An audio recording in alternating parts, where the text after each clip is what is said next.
Oui, merci Monsieur le maire. Alors là, il s'agit donc du troisième projet de résidence senior défiscalisée, 6 Côte-Buffon, près du quai Riquet.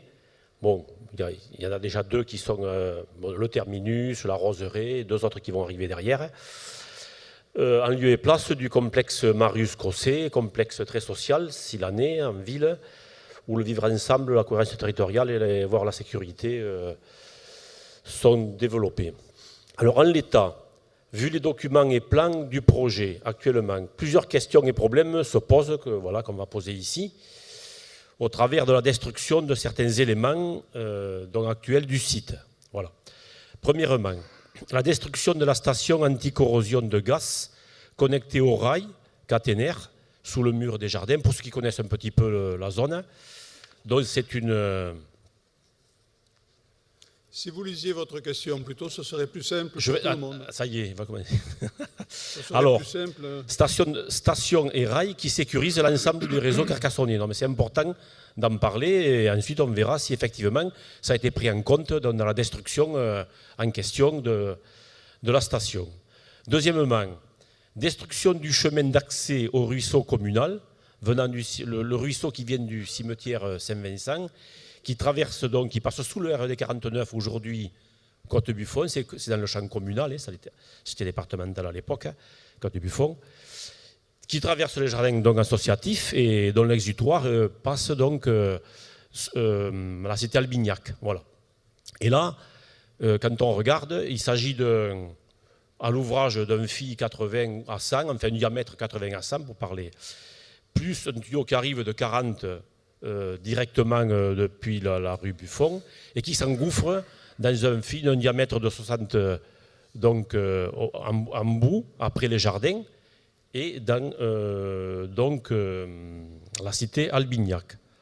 Voilà, donc quelque part, si on détruit effectivement ce passage, bon, nos services communaux, là en l'occurrence, ne pourront plus donc entretenir ce ruisseau qui est très important.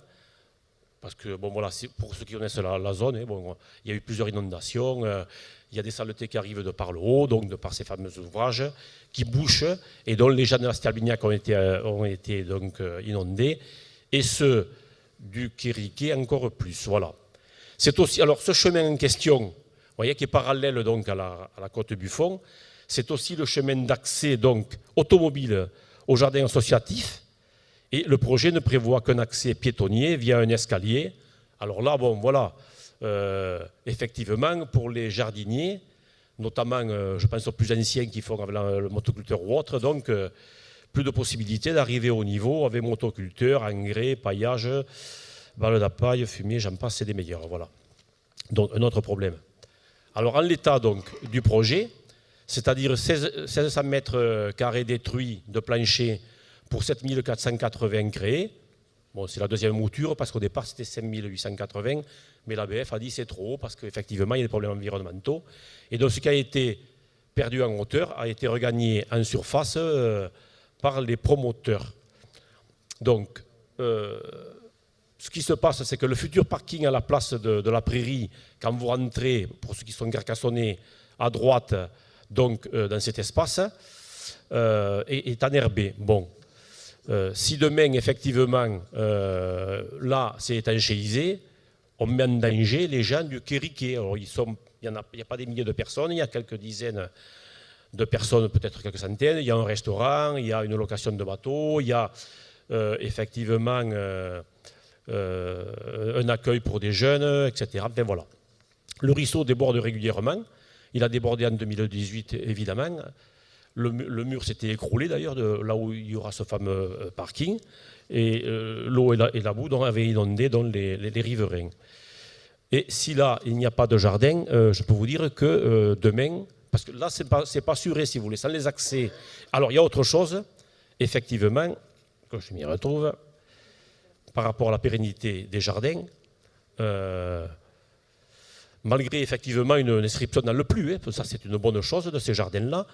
En plus de l'accès automobile dont je viens de parler, il y a la destruction aussi de l'ouvrage hydraulique de puisage dans la nappe phréatique, qui au passage joue le rôle de régulateur dans l'année, à savoir qu'il y a de l'eau qui arrive de très loin, sûrement. Bon, moi, je discutais avec des ingénieurs hydrologues, etc. Bon, comme pour le gaz, j'ai discuté avec des techniciens, donc certains sont à la retraite là et sont aussi jardiniers.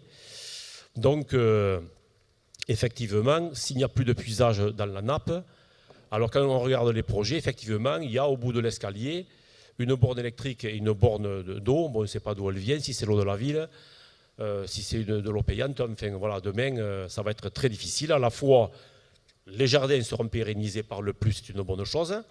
Mais pour autant, effectivement, sans passage et sans eau, ça va être difficile. Voilà, pour les riverains, donc évidemment, alors il y a d'autres problèmes, mais ça, c'est les embouteillages prévisibles dans un cul-de-sac qui est déjà saturé par moment, avec l'accès au centre-ville déjà difficile, voire pour certains dangereux, pour les personnes notamment âgées, à leur dire. Voilà, donc ces problèmes-là sont posés. Il y a au moins 4 questions qui sont posées, qui sont du ressort, et qui arrivent sur des problèmes de sécurité réels, là, en l'occurrence. Voilà, je vous remercie. Bien, merci. Je vais laisser le soin à Mme Cheza de répondre aux points techniques que vous évoquez. D'abord, je me réjouis que votre question